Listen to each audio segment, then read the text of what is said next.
a bagagem necessária para compreender todos os textos. E textos de provas, geralmente, são muito pesados, com nível de vocabulário alto, inclusive deste concurso que vocês vão fazer, no EPICAR. Então, eu acho muito importante, aliás, eu acho que a primeira lição mesmo é saber essas técnicas. Na verdade, são estratégias que a gente até já usa normalmente nas nossas leituras, mesmo na língua materna, mas que às vezes vocês não têm consciência e não perceberam que estão usando, ok? Mas, então, para começar, eu acho muito importante dar essas dicas, partindo do princípio que vocês estão estudando inglês instrumental.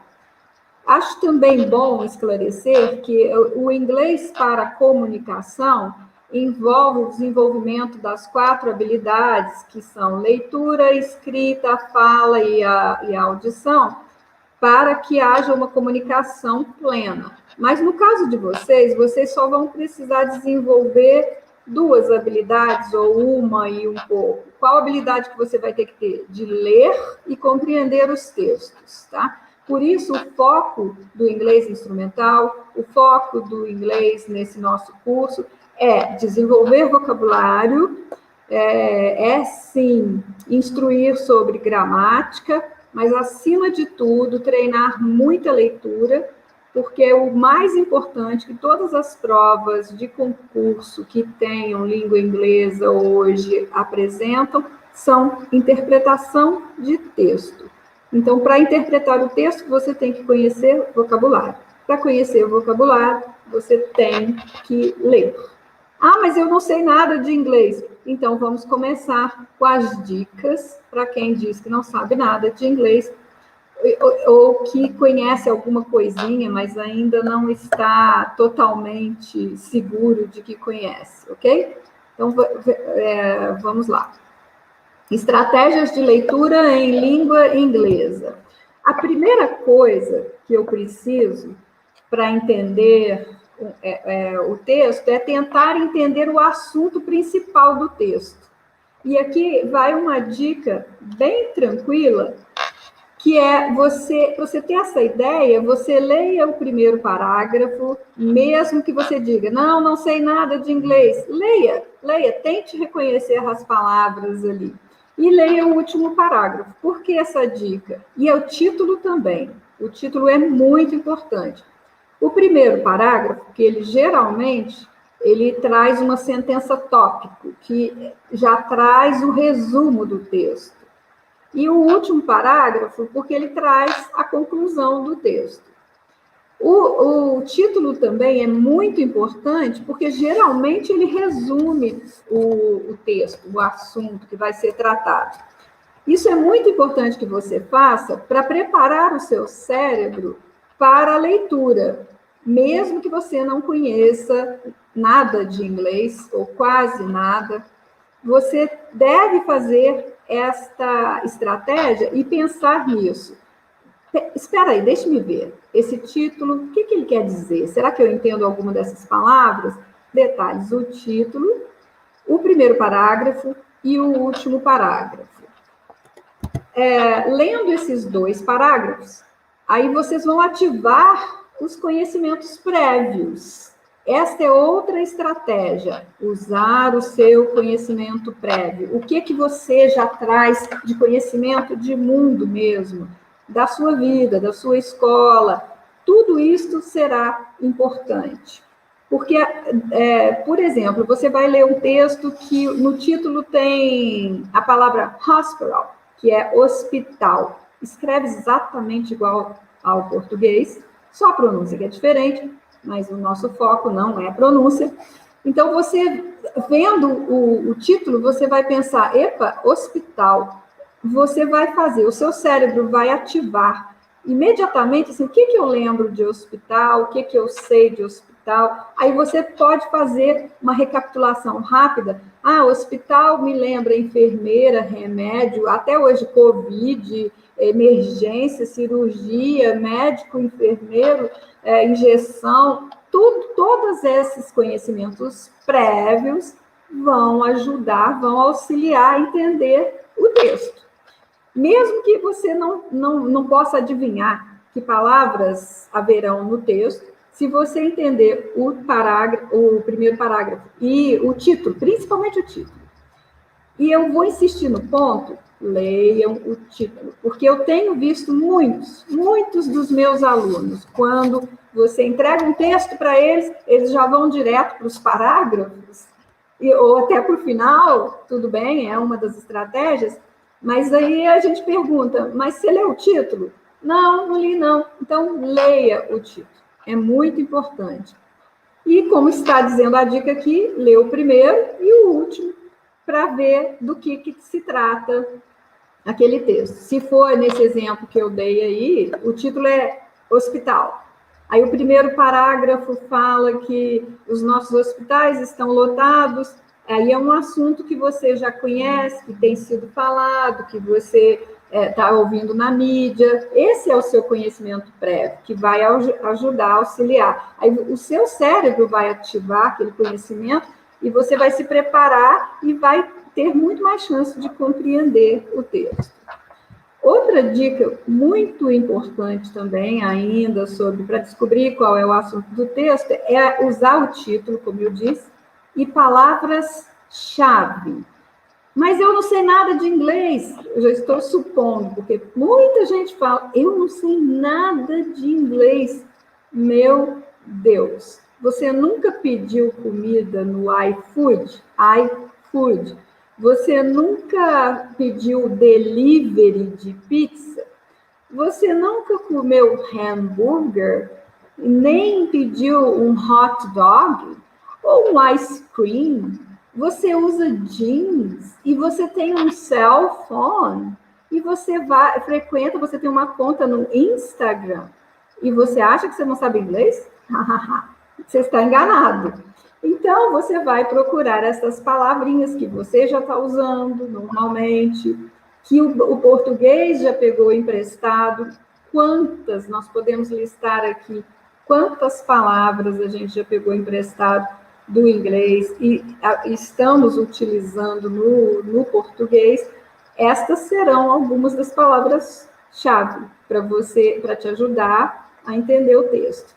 Então, quando você for ler o título, uma manchete, por exemplo, a manchete do jornal, o título do texto, você pode ter uma ideia do conteúdo. E, em geral, os títulos são curtos, essa é outra vantagem, e eles indicam exatamente qual assunto vai ser tratado. Por quê? Eles trazem a palavra-chave, e essa palavra-chave carrega a ideia principal. Vocês podem também, o título também expressa uma visão crítica de quem está escrevendo sobre o assunto, que às vezes o título é bem irônico, ou crítico, ou engraçado, ou triste, já também de acordo até com as regras de propaganda, né? Então, os títulos são feitos para chamar a atenção. Então, observe as manchetes, e elas tratam de um tema, eu vou mostrar algumas aqui para vocês, em línguas diferentes. Observem e tentem ver que tema essas manchetes estão tratando, se é um assunto comum, qual seria. Então, nós temos aqui Le Monde, El País e Michael. Olha só as manchetes. Le Monde, Le Testament de Michael Jackson, remis à la justice. Vocês sabem falar francês? Alguém aí sabe falar francês? Eu não sei. Mas dá para entender qual seria o assunto? Qual seria o assunto dessa primeira... Mas dá para entender qual seria o assunto? Qual seria o assunto? Alguém arrisca uma resposta aí? Qual seria o assunto do Le Monde, do El País ou do Corriere della Sera? Corriere della Sera, deve ser italiano.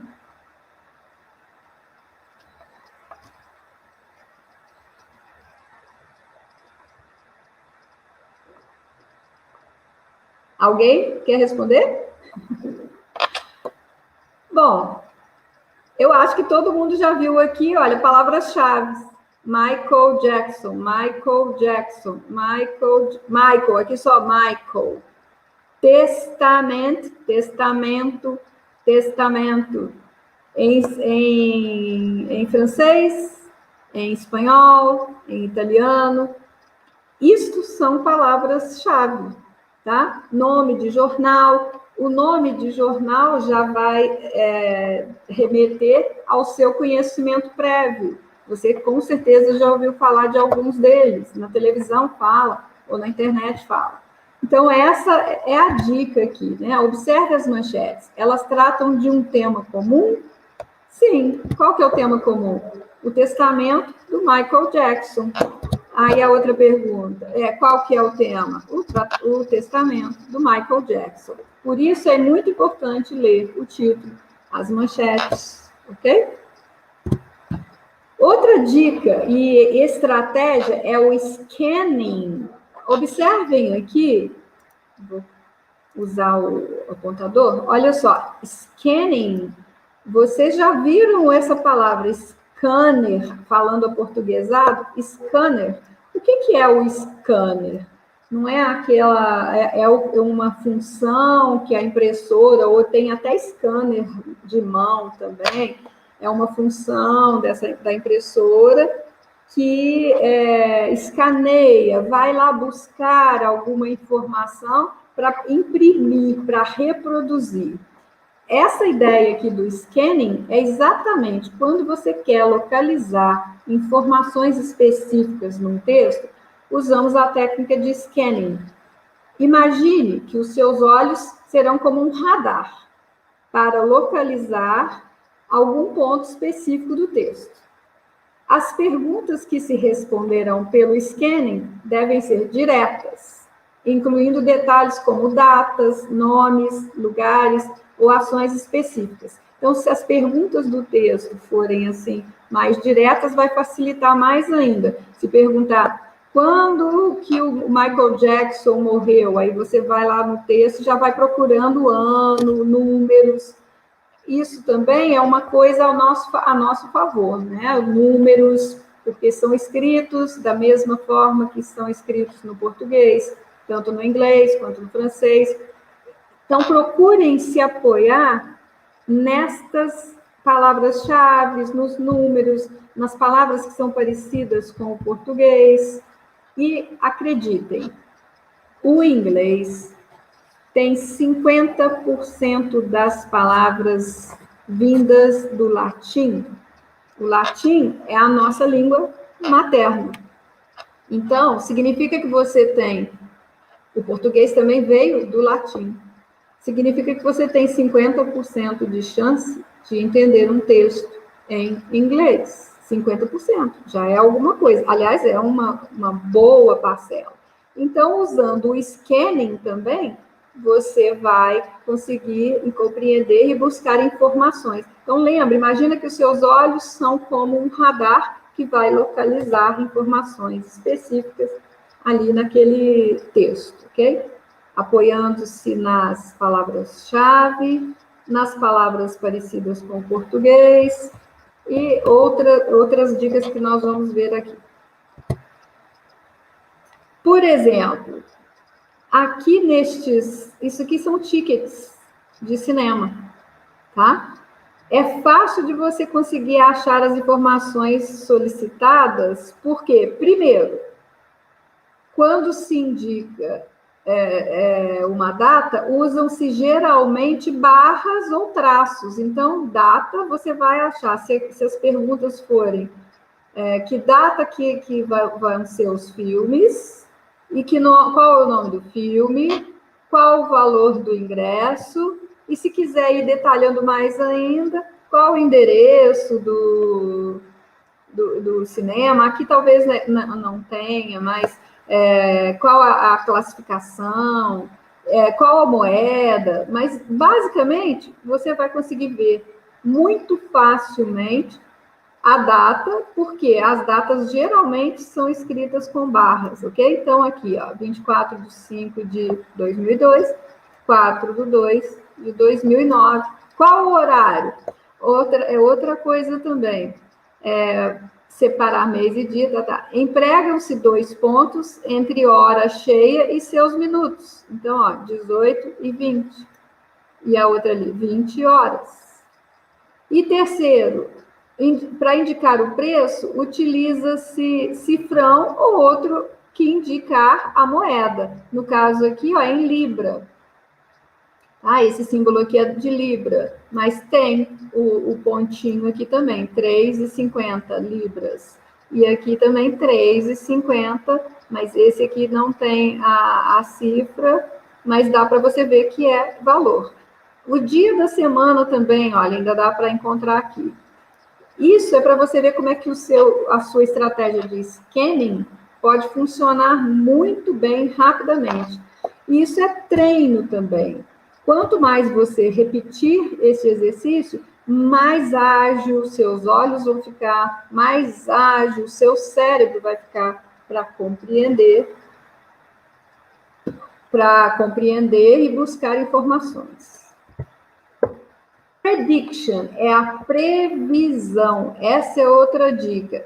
Prever através da análise de imagens e do título, de novo, vou enfatizar aqui do título, prever o assunto.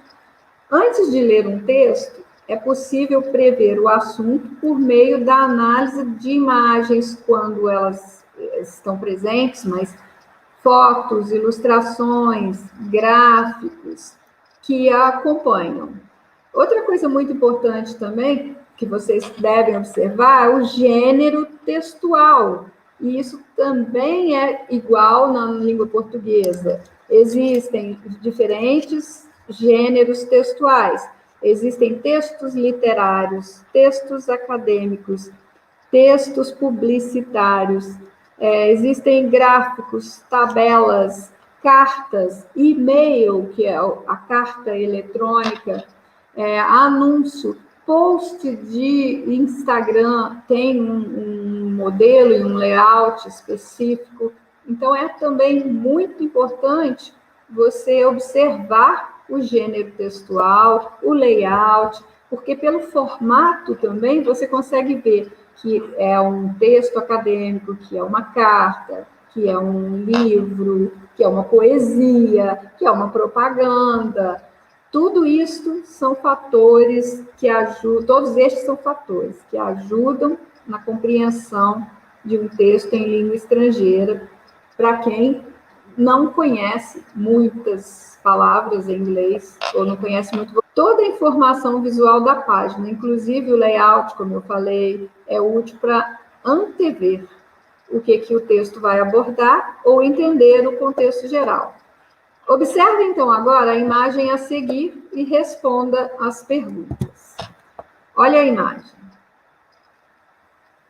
O que temos aqui? É uma imagem de quê? Onde esse tipo de texto pode ser encontrado?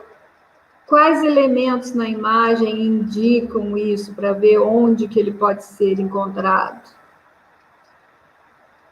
A palavra doof está diagramada como referência a qual site famoso? Qual assunto será tratado no texto? Então, o que nós vemos aqui? Olha, isso aqui tem um formato, olha, é uma capa de revista. E nessa capa de revista, então, provavelmente, a primeira expressão aqui, Der Spiegel, é o nome da revista. Tem código de barra, que é normal vir em todo tipo de mercadoria hoje em dia, principalmente numa revista, impressa ainda em papel. E na capa dessa revista tem uma imagem de web, né? Uma imagem, e aí seria um texto de web, olha, a ferramenta de busca, dá para ver direitinho até pela diagramação do título aqui, ó, doof, com uma interrogação, a que remete essa diagramação aqui? Todo mundo vai lembrar do Google. Até porque o Google é hoje a marca mais conhecida e mais famosa do mundo. Acho que talvez depois da Coca-Cola, né? Coca-Cola também é muito conhecida. Então, olha, o que você faz aqui, analisar, isso vai ajudar a antecipar o assunto. Isso é uma revista. E vai falar do Google, com certeza, ou da internet, porque essa diagramação aí lembra exatamente o site do Google, que é quando a gente abre e vai pesquisar alguma coisa. Mas por que será que está com essa interrogação? Então, vai falar alguma coisa assim de crítica? Talvez, né? Qual será o assunto tratado? Então, vejamos. A imagem, então, é a reprodução da capa da revista alemã Der Spiegel. Mesmo que você nunca tenha estudado alemão, conseguimos responder as questões propostas anteriormente, que eram: onde você encontra esse tipo de texto? Na internet. Quais elementos da imagem indicam isto? O layout essa reprodução aqui, essa imagem, que é uma reprodução de um site da internet, o site do Google. A palavra a palavra DOOF, que está diagramada como referência a qual site? Google, eu falei anteriormente. Então, qual o assunto que será tratado? Se isso está na capa da revista, vai falar sobre o Google e sobre a internet, com certeza. Então, mesmo que você nunca tenha estudado alemão, vai dar para você responder essas perguntas, pelo menos em linhas gerais, muito gerais. O que o texto aborda por causa da imagem reproduzida de uma página de internet, e o termo DOOF, que usa as cores e a fonte idênticas à da marca Google, e o próprio padrão da internet aí. Assim, antes de ler um texto, tente identificar elementos que possam auxiliar na compreensão geral. Aí aqui, só para comparar, né, o Google e o DOOF da revista alemã. Façam sempre isso, pessoal. Vocês podem até pensar, mas não vai dar tempo. Mas se você não treinar, você não vai entender os textos das provas. Então, é melhor que você treine antes e leia muito, muito, muito, muito, muito. Existem algumas teorias que dizem que a gente só automatiza e realmente fixa uma nova habilidade depois que você praticar e repetir aquela atividade pelo menos 60 vezes. Então, fica aí um númerozinho para vocês usarem de referência. Leiam pelo menos 60 vezes. Façam esse exercício aqui de observe a imagem, tente analisar, buscar informações, fazendo aquele scanning, buscando palavras-chave, buscando palavras parecidas com a nossa língua, analise imagens, números, dinheiro, quando for moeda. Façam isso sempre, sempre, sempre. Depois isso vai ficar tão automático que vocês vão fazer até sem perceber. Outra coisa muito importante também é conhecer as classes das palavras, o básico, gente. Pelo menos saber o que é sujeito, verbo, adjetivo, preposição. E isso é igualzinho no português. Porque quando você sabe a classe gramatical, isso ajuda muito na compreensão das referências futuras e permite a análise dos elementos que vêm antes e depois. Porque se você localiza o verbo, geralmente antes do verbo vem o sujeito, porque o sujeito pratica a ação. E às vezes também o sujeito é substantivo, né? Às vezes não sempre, o sujeito é substantivo. E às vezes também o sujeito tem uma classificação, que aí seria um adjetivo. Enfim, conhecer pelo menos isso no português vai ajudar no inglês também, porque existem também no inglês sujeito, verbo, adjetivo, pronome, preposições, artigos todos esses elementos da nossa gramática também estão presentes no inglês. Então, olha só o exemplo. Os pronomes são geralmente usados para evitar a repetição dos substantivos. Pronome substitui o nome. Nome é substantivo. Então, por exemplo, Daniel is my best friend. He is gentle and fun. Aí o he está destacado aqui porque substituiu Daniel.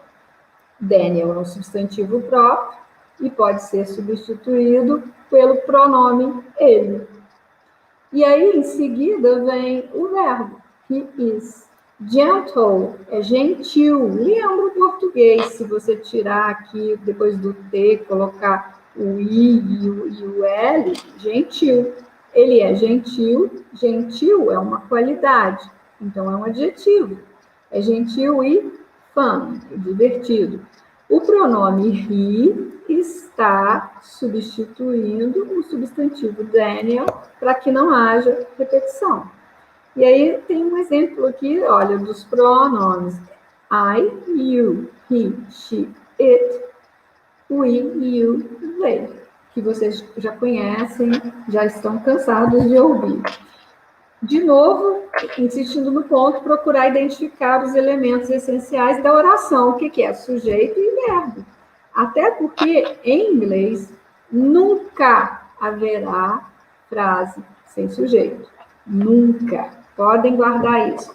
Em inglês, tem sujeito em todas as frases, em todas as sentenças. Em português, não. Nós temos frases com sujeito oculto, sujeito indeterminado, mas em inglês, não. Então, olha só, vai ajudar muito você saber que sempre terá sujeito numa frase do inglês. Ah, mas e quando não for pessoa? Aí tem o neutro. No singular, o it.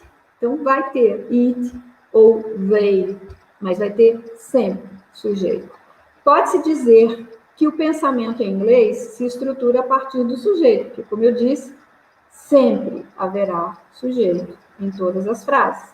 Em seguida, vem o verbo e depois o complemento.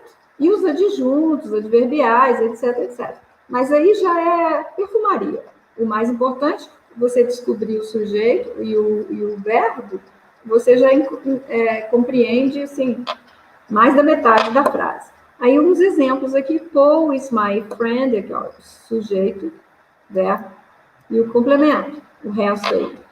He is my friend, substituí Paul por he e abreviei o verbo, né? The house, aqui, ó, a casa, é coisa. Is big, mas é o sujeito.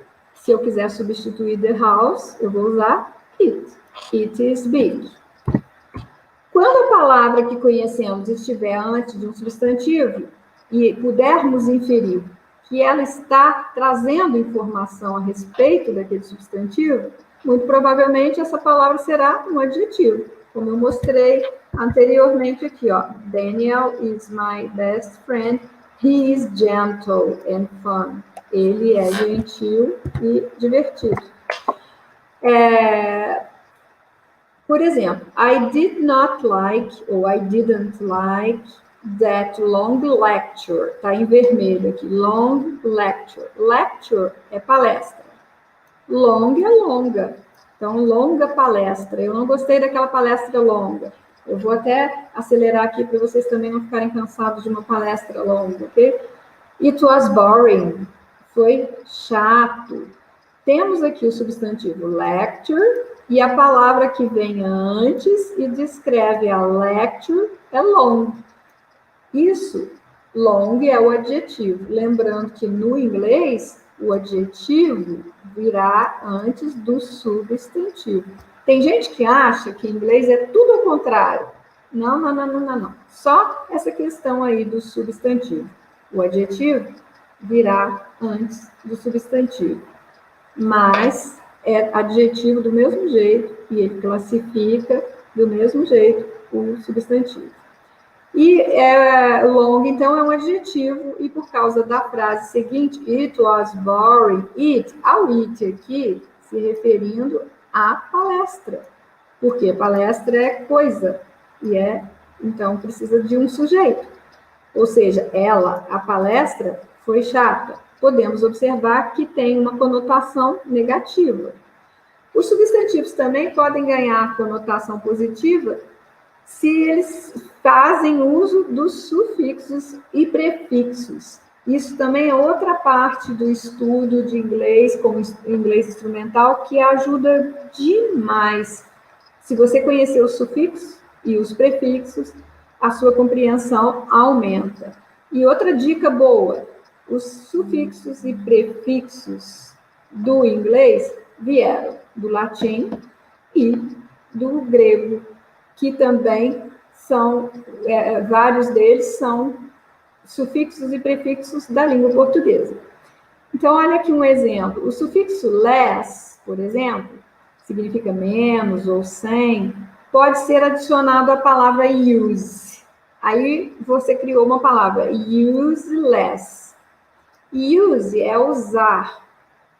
E usar dá uma conotação de ser útil. Useless poderia ser sem uso, porque é inútil.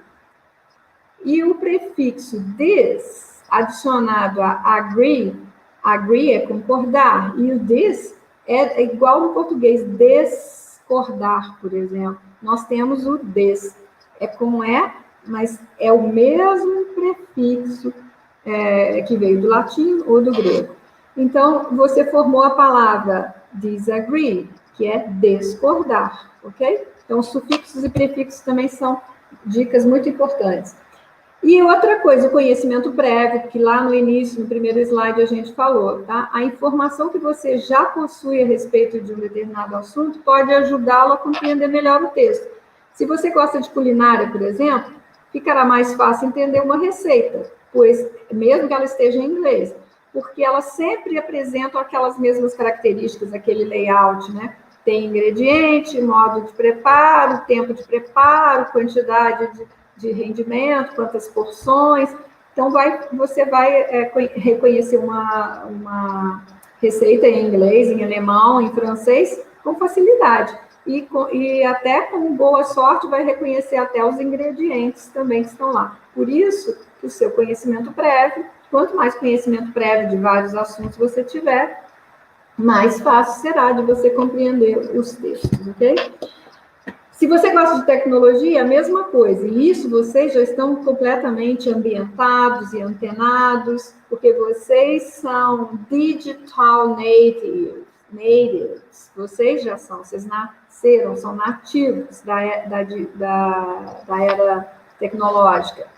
Eu não, eu sou imigrante digital. Eu vim para essa tecnologia, mas eu não nasci nessa era da tecnologia.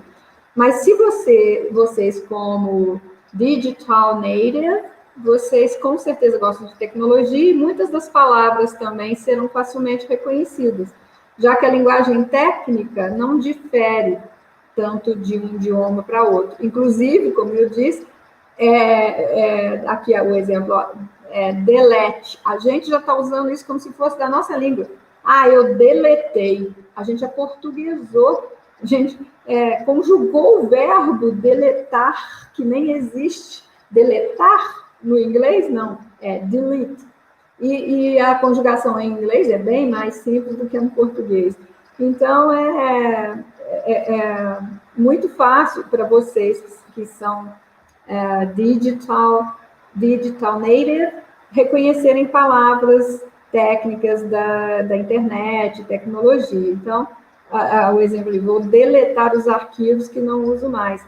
São palavras que nós estamos agregando ao nosso idioma. Isso para mostrar para vocês que vocês já conhecem muito mais inglês do que vocês pensam, ok? Bom, pessoal, alguém quer perguntar alguma coisa? Alguma dúvida?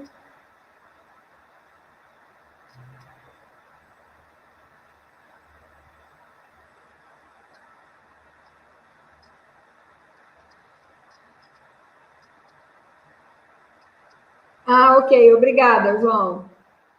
Então, vamos brincar. Eu acho que muitos dos nossos alunos já conhecem este texto. Já que é possível compreender um texto em língua estrangeira, mesmo que você não conheça todas as palavras? Então, vamos ver se vocês conhecem esse texto aqui. Você vai ler um texto em português.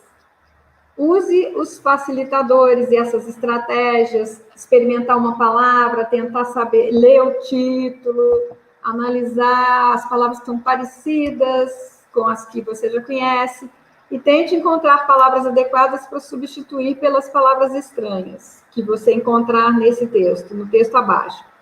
E reescreva o texto, substituindo as palavras estranhas ou que você não conhecia, pelas que você acha que cabem naquele contexto. E prepare-se para justificar. Por quê? Então, vamos lá. Uma situação muito charocada. Ontem eu estava na Baca de Menas Unica quando algo muito charocado me aconteceu. Estávamos em uma boletinha quando resolvi ir ao tineiro. Quando voltei, percebi que todas as pessoas sulupiavam para mim e pinavam. Não me dolotei e continuei laninhando. Já tinha lotuado uns 2 criques e laninhado por toda a Dara quando uma zunica se aproximou e tritou que eu havia farenido de telar o silter da malta quando fui ao tineiro. O pior de tudo é que eu estava felhando uma fubepa chilena. E aí, pessoal? Este é um texto em português. Na nossa língua materna. Vocês entenderam o texto? Quantas palavras estranhas vocês encontram aí? Mandem aí pra gente no chat, podem mandar.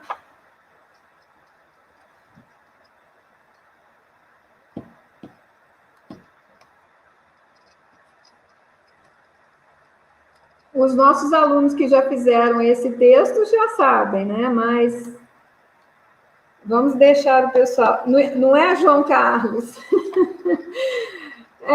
Realmente, tá vendo? E tá em português, hein, João? Então, como que nós vamos fazer para entender esse texto? Vamos usar aquelas estratégias lá. O título, vamos analisar. Uma situação muito charocada. Uma situação a gente entendeu, muito charocada. Vamos ler, dar uma passada no primeiro parágrafo. Ontem eu estava na Baca de Menas Unica quando algo muito charocado me aconteceu. E lá no fim, o pior de tudo é que eu estava felhando uma fubepa chilena. O primeiro parágrafo já dá o tom. A última frase dá uma ideia de que a coisa foi, foi uma coisa chata, ou uma coisa que envergonhou. O pior de tudo, aí olha o tom, o pior de tudo. Então, o que será que uma situação charocada significa? Para a gente substituir o charocada por uma palavra que coubesse aqui. Uma situação muito...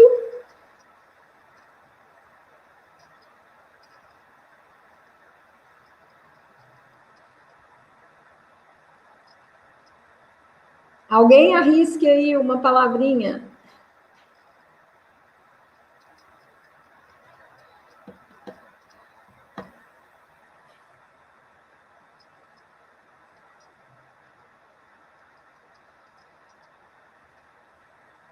Nenhuma palavrinha?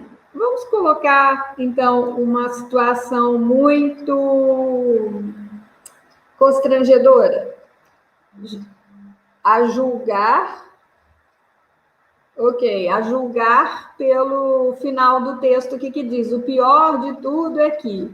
Então, aqui, gente, não tem uma regra, mas só para vocês perceberem que a gente, mesmo na nossa língua materna, às vezes você não compreende todas as palavras, mas consegue compreender o assunto. A situação aqui muito constrangedora seria que ontem eu estava na Baca da Menas Unica. Baca da Mena, como eu disse aqui, não tem regra fixa, não. É o que você vai achar de palavra que caiba no contexto. Ontem eu estava em algum lugar que era de alguma pessoa. Então, vamos colocar aqui no bar da Mena Zunica. Das Zunica. Zunica pode ser um apelido. Quando algo muito xarocado, se eu já coloquei xarocada como constrangedor, então constrangedora, constrangedor. Então, olha as substituições que a gente vai fazer. Então, ontem eu estava no bar da Zunica quando algo muito constrangedor me aconteceu. Estávamos em uma boletinha, aí se eu estava num bar, boletinha pode ser mesinha.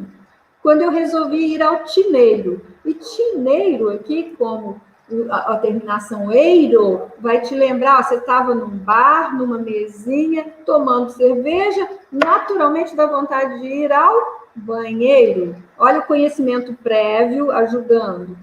Quando eu voltei, percebi que todas as pessoas sulupiavam para mim. Sulupiavam, piavam, avam. Lembra também um verbo em português que seria todas as pessoas. Então, olha, eu voltei do banheiro e todas as pessoas sulupiavam, olhavam para mim. E binavam. O binavam podia ser riam, enfim, todo mundo ficou me olhando. Eu não me dolotei, então esse ei aqui também nos leva para um verbo, importei. Não me importei e continuei, eu estava vindo do banheiro, as pessoas me olharam, eu não me importei e continuei caminhando. Olha o contexto aqui, já te dando as dicas. Eu já tinha lotuado, caminhado, talvez, uns 2 criques, uns 2 passos, e laminhado, que aí está ali laminhado de caminhado, por toda a dara, digamos que seria toda a área, toda a sala, toda a bancada, ou toda a passagem. Quando uma zunica, aí lá em cima tinha zunica também, que a gente falou que pode ser uma mulher, um apelido, quando uma zunica se aproximou e tritou que eu havia farenido de telar o silter da malta. Ela se aproximou e tritou, deve ter sido gritou ou apontou que eu havia farenido, esquecido de telar, fechar o silter da malta.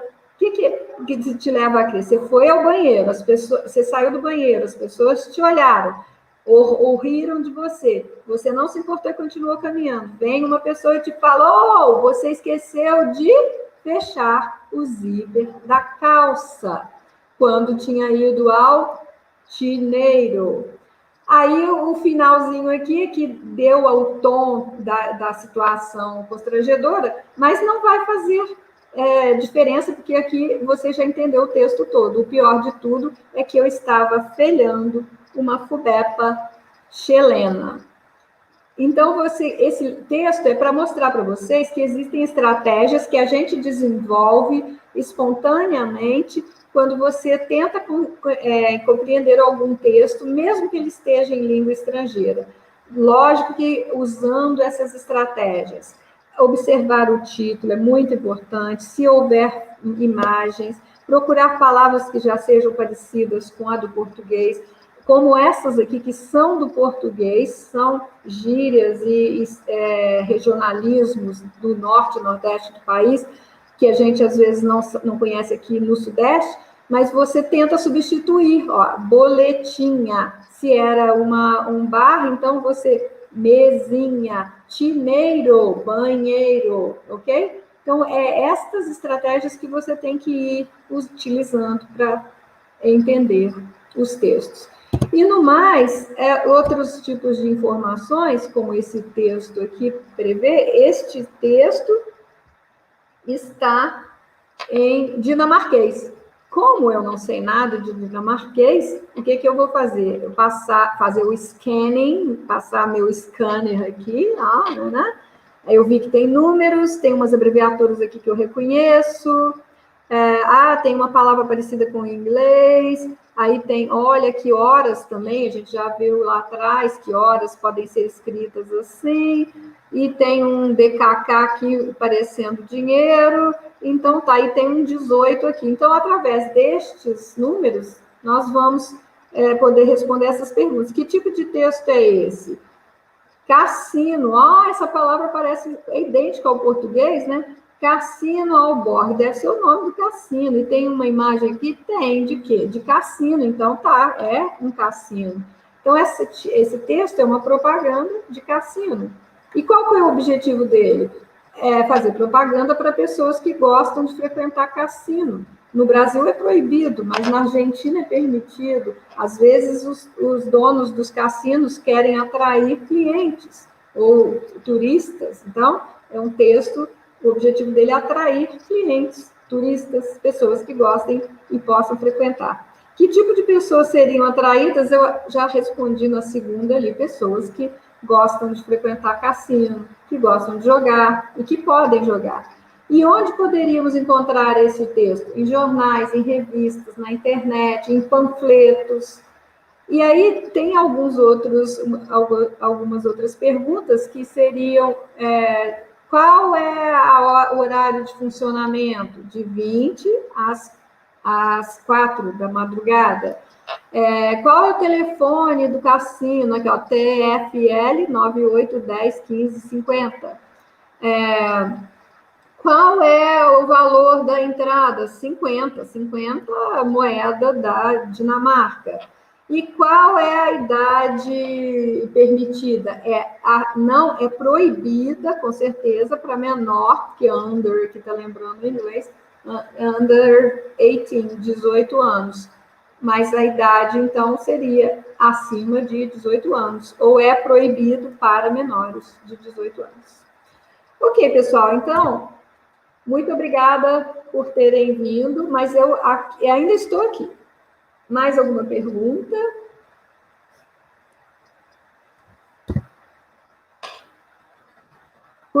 Querem saber alguma coisa, alguma curiosidade?